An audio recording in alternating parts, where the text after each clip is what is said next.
Jadi jangan kira semua yang dilakukan Nabi itu terus Nabi menganggap itu syariat. Karena Nabi itu tadi, Nabi itu kalau tidak wajib ya tidak wajib. Ini penting kalau aturakan karena kita ini punya umat. Nyuwun sewu, kula niku kiai, iki anake kiai roh tenan. Wong tangga kula niku sing kerja teng Malaysia niku kadang dadi buruh BRT, kadang seorang ibu-ibu buruh ning Hong Kong. Ape salate pamit ning Thailand terus colong-colongan. Banyak saudara kita sing ape salate colongan. Kula gak ada santri, ibuke niku kerja teng Cina, ya ora rasane ngoreng babi. Nak esuk Ahad kon ngetero anake teng gereja. Niku hasil kerjane dige ngirimi anake mondok. Terus kayak ngukumi piye? Jajal wajibno tarawih wong salat fardu nyolong apa mbok wajibno napa? Kowe ora ora rasane dadi kiai apa kiai debutan yang ngene iku nak fatwa iku ora ora rasane probleme napa umat. Nggih nak padha kula nganti nangis, Gus kula nu kerja teng Cina kadang nggih goreng babi, kula nak akad kan ngetero anake teng gereja. Tapi anak kula mondok teng jenengan, niku hukume kula sepundi. Piye mbok hukumi, mbok kon tarawih. Iki kula jawabe nggih, mumpun wae niku dilakoni donga sing ben wonten jalan keluar nggih. Hukume nggih mboten enten wong darurat. Wae niku dilakoni riyen nganti ana jalan keluar. Nah, cara kula Abu Rizal Bakri takkan kerja gen kula. Tapi misalnya kula Abu Rizal Bakri kula ora iso mulang Quran, mulang hadis. Mergo sibuk musuhan mimpin Golkar. Akhirnya kan gak ada pilihan. Kula nggih kula Abu Rizal nggih. Rizal. Bahkan kula nate nangis gak ada santri niku. Ibu ini kerja teng Malaysia tukang cat. Nggih gelantungan teng tingkat. Wah anake nggih nganti kasil ngalim. Anaknya mondok di situ kiri, setelah itu di saya. Coba. Ayo nang kontraweh. Kowe semangat ngongkon traweh piye ke imame? Nggo ngarep, semiyak, nggo guri macem. Wong ngenteni sedhem terus wong gak baris. Wah. Bangsa wong macemmu semangat, pancen bangsa wong macem iku. Ana watuk barang pe teko barang was. Segaya tok. Lan kula seneng mbek Imam Bukhari wong alim alama nak salat ra tau ngimami yang nang masjid Irak ku manggon pikire saka terus makmum. Imam Bukhari bener juara ngimami. Giling-gilingan bahwa ulama itu udah harus gagah-gagahan dadi napa? Imam. Manggon ora saka. Bareng salat bar imame nyucuk iku sapa? Hadza huwa Sahibul Jami' al-Bukhari iki ngalim-ngalime wong sing di kitab Jami' Bukhari. Wis ngoten to. Baru kuwi mirip Imam Bukhari. Jadi riyen ulama itu menjaga keikhlasan sampai begitu. Saya ini seneng diperhatikan, wong ngenteni kuwabe terus dhewe wong mirip terus ngimami. Umat ini macam-macam. Paham gitu, terus umat sing soleh-soleh sing saiki tahta qatil kufar yang saiki di bawah rengkuane wong kafir ku pirang. Mulane wonten pertanyaan kula nate ditanya sama ketika sejarah Cheng Ho napa? Laksamana Cheng Ho sing teng Sampokong Semarang nih. Itu dulu ketika beliau di Cina, itu kan ada silsilah sampai Rasulullah yang ditulis di Masjid Sampokong. Ketika dia di Cina itu enggak memperlihatkan Islamnya sampai jadi panglima. Andai kan dia memperlihatkan Islamnya maka enggak akan punya kader militer. Walhasil ketika dia mendapat tugas ekspedisi itu membawa pasukan 80 berapa gitu kapal besar itu. Terus dia ketika masuk Asia Tenggara mulai masuk Indonesia niku ngetokno Islami. Semua pasukannya dipimpin ala Islam, dijak bangun masjid di Semarang, di Surabaya, macam-macam. Ngetokno Islami. Terus para peneliti itu tanya saya, Pak, apa memang ikhfaul Islam itu boleh, menyembunyikan Islam itu boleh? Karena buktinya Cheng Ho itu ketika di Cina tidak memperlihatkan apa? Islam. Ya saya jawab, saya tidak punya hukum tentang itu, tapi kalau sampean tanya tareh, saya punya. Karena ini tidak baik difatwakan secara hukum. Kalau balik malih, ada masalah yang tidak baik difatwakan secara nopo hukum. Tapi kalau sampean tanya tarehnya, saya punya. Apa Pak Baik tadi? Abu Dzar ketika Nabi minoritas. Abu Dzar itu orang pedalaman. Ketika Islam masih minoritas, kata Nabi, ya Abu Dzarin, kamu menyembunyikan Islam kamu saja, jangan memperlihatkan apa Islam. Nanti kamu dicincang sama umat kamu, sama kaum kamu. Nanti setelah saya menang, baru kamu boleh memperlihatkan apa Islam kamu. Sehingga Dalam tarah ya ada ad-da'watu sirron, apa ad-da'watu sirron, salat sembunyi-bunyi. Lah itu hebatnya Rasulullah. Rasulullah sing ahabbul khalqi ila wa tahu ngalami salat sembunyi-sembunyi. Nggih mboten. Nabi Muhammad itu kekasih pangeran nate ngalami salat sembunyi-sembunyi. Begitu juga awal-awal Islam. Karena sampean saiki takok, tapi saiki Islam wis kuat, sembunyi ya ora oleh, Gus. Kuat ora kuwe mergo wong akeh. Lah saiki saudara kita yang di Hong Kong, di Timor Leste, mungkin di Australia. Paham ya? Macem-macem. Mulane sing apik ku anut ulama sing ijek jujur, pokoke riwayat itu diterangno, kejadian-kejadian sing dialami umat sahabat diterangno. Wis ora usah intervensi, pokoke ngono. Mulane saya katakan itu tidak baik difatwakan secara hukum, tapi ada padanan sejarahnya. Ada padanan sejarahnya. Paham ya? Mulane akhirnya walhasil Nabi ku ninggalo qiyamul lail di masjid, tapi Umar ngelakoni. Ketika Umar dibantah, ya Umar kenapa anda sholat qiyamul lail secara berjamaah, bukankah ini bid'ah? Jadi riyen Sayyidina Umar nanti dituduh napa? Bid'ah. Mulane kita terima kiai dituduh bid'ah wis menengahe wong Umar sing sahabat dituduh napa? Bid'ah. Jadi jawe Umar ya enak umpama iki bid'ah ya bid'ah paling apik bid'ah iki. Corong saiki anu bid'ah kok disifati apik.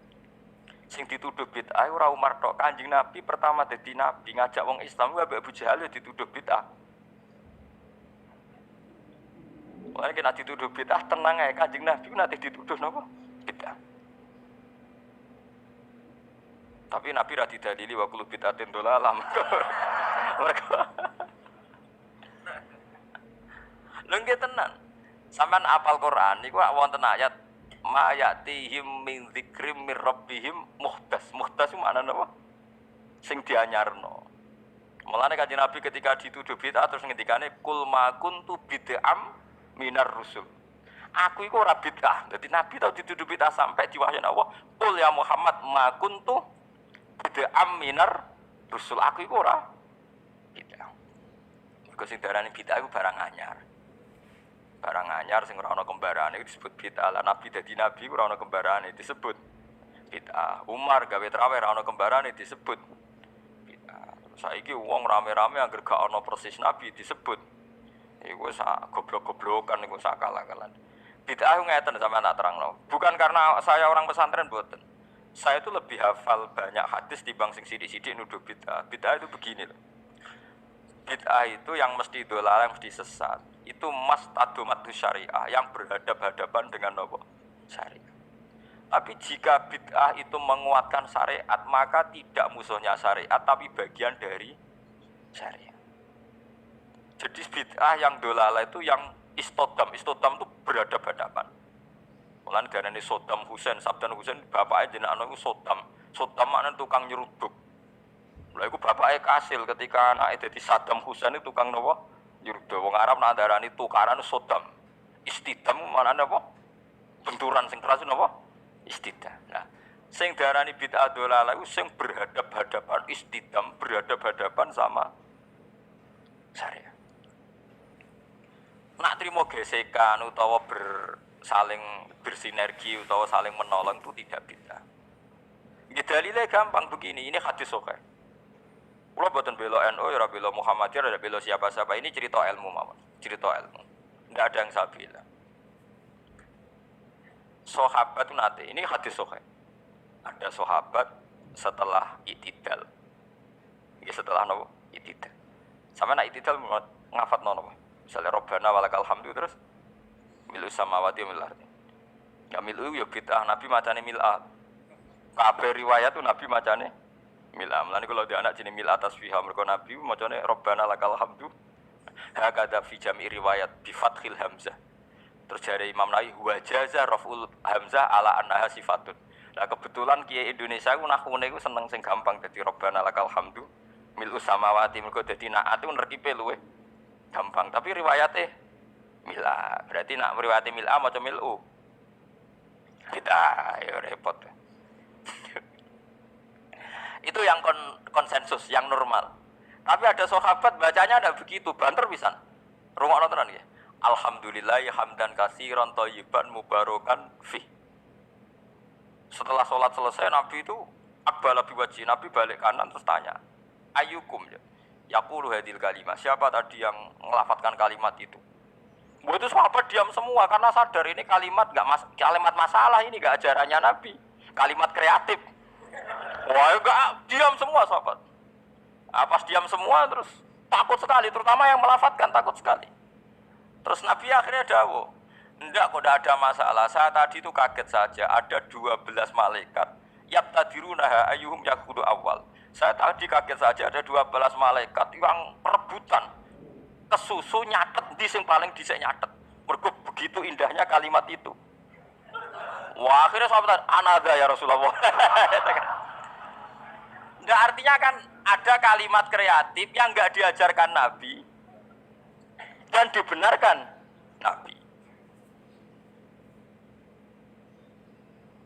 Paham ya? Kalau balik ini, ada kalimat yang enggak diajarkan Nabi, bahkan Nabi kaget karena merasa itu udah diajarkan, tapi dibenarkan Nabi.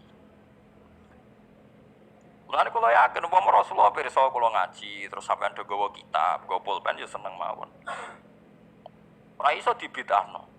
Nabi ora iso nulis berarti gawa pulpen bid'ah. Oh, Nabi ora tau gawa jalalain.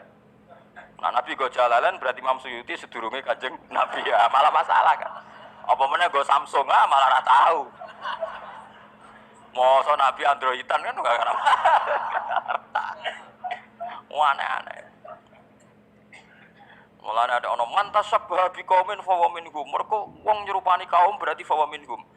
Kuna ono sing kiai sing rada cangkem elek nanya, berarti nek wong kafir kelambenan, bojo kelambenan. Mergo ben gak serupa mbek wong kafir. Kabeh serupa terus dianggap padha wong kafir, saiki nek wong kafir kelambenan, kira usah kelambenan. Nek wong Yahudi di dhuwit, kira usah di dhuwit. Suwe-suwe nak persis nek wong Yahudi abekan, kira usah. Ora usah kono berlebihan, wong kok angger mirip iku. Bid'ah Yahudi. Kulo ge sering debat wong ekstrem. Maksudnya logika. Terus kedua riwayat ini juga di hadis sahih. Ada sahabat entah saking gimana ndak tahu saya. Iso dicurigai lah saya. Pokoke mati urip nak ngimami kulhu, rakaat ula ya kulhu, rakaat saniyah ya kulhu. Sampai syariah satu kontingen yang dipimpin sahabat itu bosen. Mergo tiap salat iku kulhu. Notabene kulhu kan ibu rakaat ula tok, tasaniyah tok iku ula ya kulhu, saniyah kulhu. Jadi mati urip kulhu. Berhari-hari padahal dia itu imam Masjid Kuba. Akhirnya sahabat-sahabat yang ngeroh Quran itu komplain, ya Rasulullah, ini orang itu setiap sholat kok baca nopo kulhu. Itu gimana ya Rasulullah? Ternyata terus saluhu, kata Nabi ini di hadis sahih, saluhu, coba dia tanya. Dihadirkan ke Rasulullah, kenapa kamu kalau sholat kok selalu pakai kulhu? Jawab pemuda tadi, li'anha sifatur rahman, karena dalam kulhu itu hanya ada sifatnya Allah. Tidak ada kepentingan kulo, kepentingan sinten-sinten li'anha sifatullah. Fauhibbu an aqra'ahu. Makanya saya senang membaca kulhu. Terus kata Nabi, akhbirhu fa innahu yuhibbu. Kasih tahu dia Allah itu mencintai dia. Oh, itu kan bagus sekali itu. Gak usah tabarok kulhu. Nggak, artinya itu kan tidak diajarkan Nabi kan, selalu kulhu itu tidak ajarannya dan tidak pernah Nabi itu selalu kulhu. Tapi ada orang kreatif selalu kulhu juga sama Nabi dibenarkan. Ya nggak bisa kan kamu pakai definisi bid'ah itu yang selalu pernah dilakukan Nabi itu tidak bid'ah sunnah. Kalau nggak pernah dilakukan Nabi bid'ah. Nggak bisa seperti itu. Apalagi kalau kamu ngaji usul fikih, wah malah ketoro nak sing sidik-sidik nuduh bid'ah malah salah. Usul fikih malah nama-namani hadis itu diganti. Misalnya ngeten. Niki sing persis teke hadis kula niku apal. Ittaqun nar walau bisyikki tamratin. Ketika Nabi cerita praharan rokok, pokoke rokok iku srepote ra karuan. Fattaqun nar walau bisyikki tamratin. Rokok iku iso mbok wedeni, iso mbok lawan senajan tok lawan sak sigare kurma. Sikun niku sigar ayo, tamrin kurma. Mbok kamus paling goblok manane tamrin niku kurma. Saiki kira sedekah ambek beras. Apa ana hadise Nabi walau bisyikki aruzin. Tapi ulama usul fikih nafsiri bisiki tamroten bikutin pokoknya put.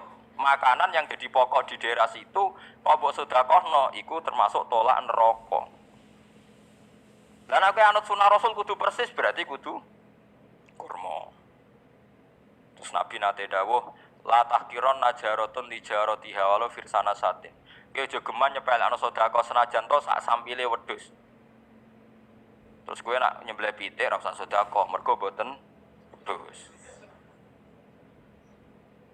Yo ora ono ulama manuk. Makanya ulama usul fikih itu langsung diingeti. Nabi mewajibkan zakat ning tamer. Berarti Nabi wajibno zakat ning kut, ning makanan sing dadi makanan pokok. Jadi kata tamer digenti kut. Manane? Berarti di beras wajib zakat. Lah nek nuruti persis Nabi berarti beras ora wajib zakat. Mergo Nabi ora tau zakati beras. Yo kacau kabeh mbok antem kromo ngoten. Tapi ya kita ya terus musuhan terus biasa,